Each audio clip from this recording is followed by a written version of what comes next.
Hello, hello. Welcome to Back to School Night 2020. And that's something I never thought I would do on Google, Google Meet.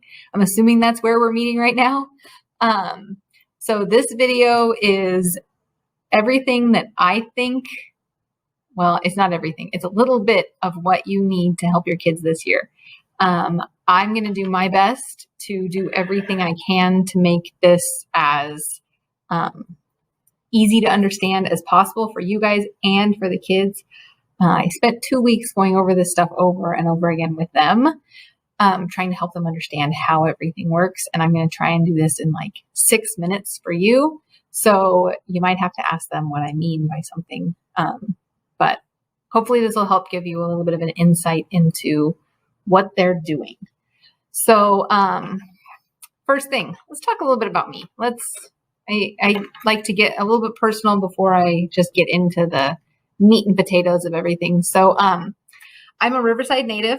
I have lived here my whole life almost. So I left for a little while and came back.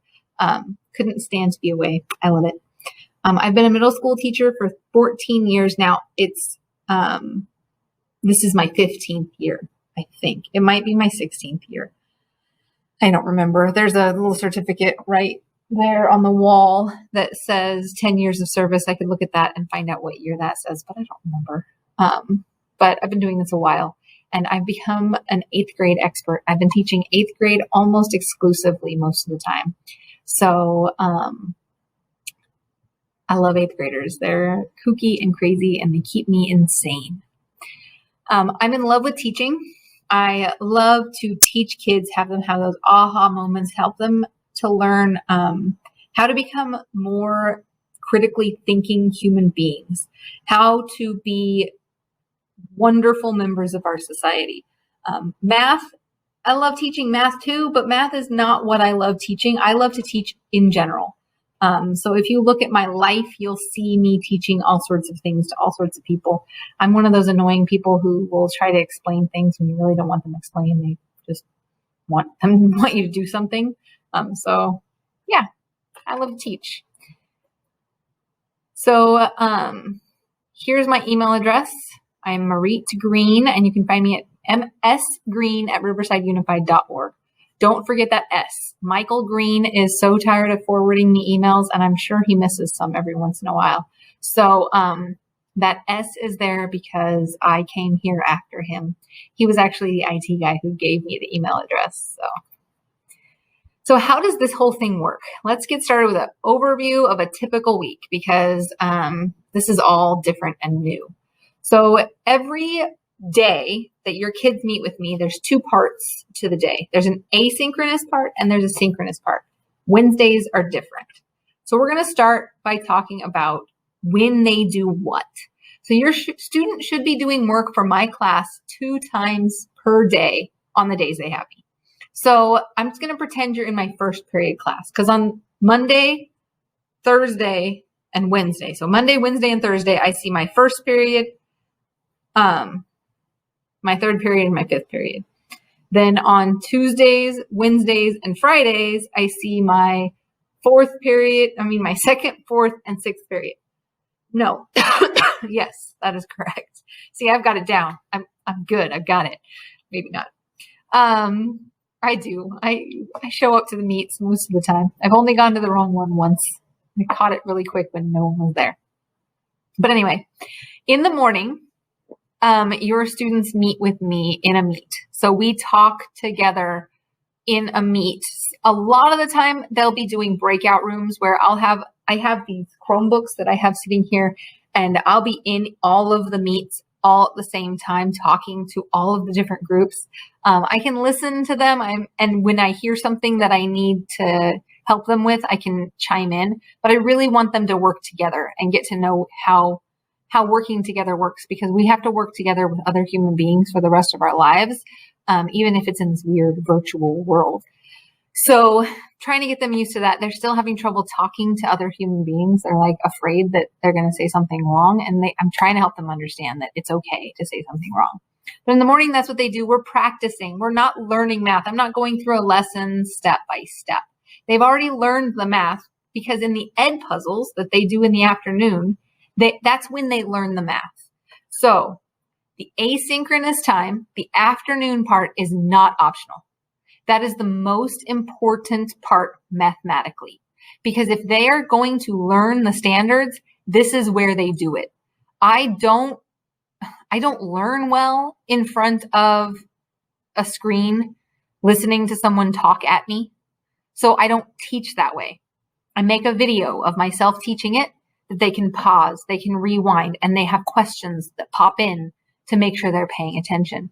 So that asynchronous time, those ed puzzles, are the number one most important thing. And this is where you can help them.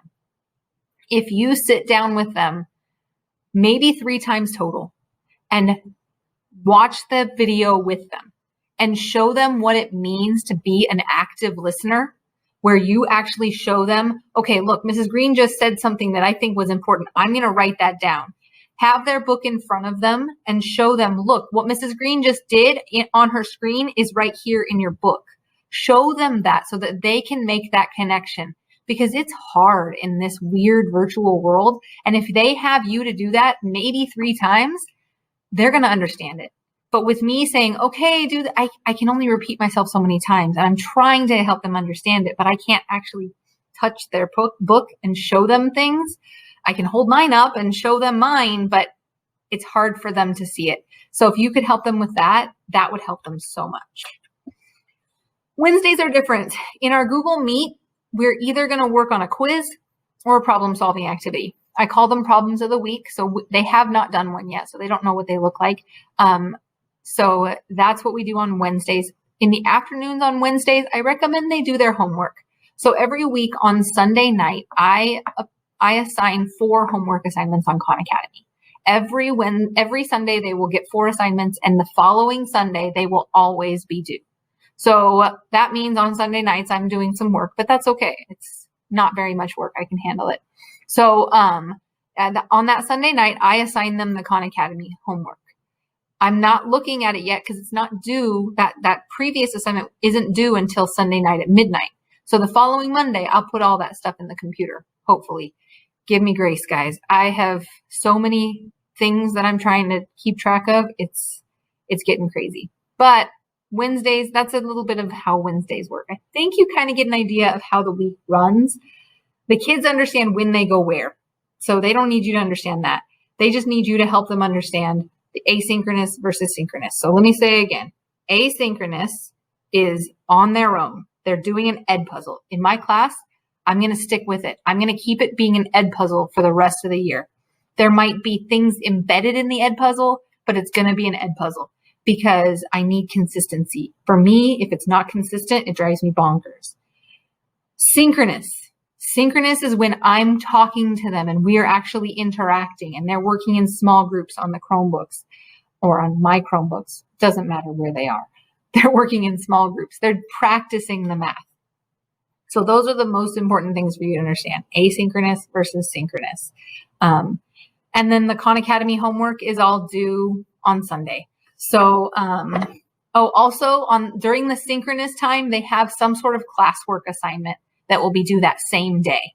So they do have to do that work on that same day. So I'm expecting them to have that work done on that day. Now, there's a lot of things I just said. So what I did is I made a URL to get to this welcome letter that I made. On this welcome letter, it kind of takes you through those things that I've said. And then it also has links. So, for example, down at the bottom, the open up resources takes them to the school, to the website for their book. And then up here, there's a link to email me. The FAQ page it's going to be your best friend. You are going to love it. The FAQ page is where I have gone through and answered all the frequently asked questions. And if I get a new frequently asked question, I add it to the FAQ page. So if you have a question and you just want to get the answer, click on that link to that FAQ page, and that's where you will get all of the answers in much more detail than if I email you back. If you email me and ask me a question, I'm going to say yes or no, or try to quickly answer your question. I've spent a lot of time answering the questions in the FAQ page, so they're a lot more thorough. There's also a link in here to Khan Academy. This is a link to their textbook website that I have not shown them yet, but they might have found it on their own. And, oh, they were supposed to be, okay. And the end. That was just, the previous slide was just a slide about the template. Anyway, so this is the end of the presentation. If you have more questions, please email me. If they're commonly asked questions, I'll add them to the FAQ page. I think that's it. I'm sure I missed 100 things and you still have a million questions, but I hope I'm able to help. All right. Thanks so much. I hope you have a wonderful day, and I will see you later.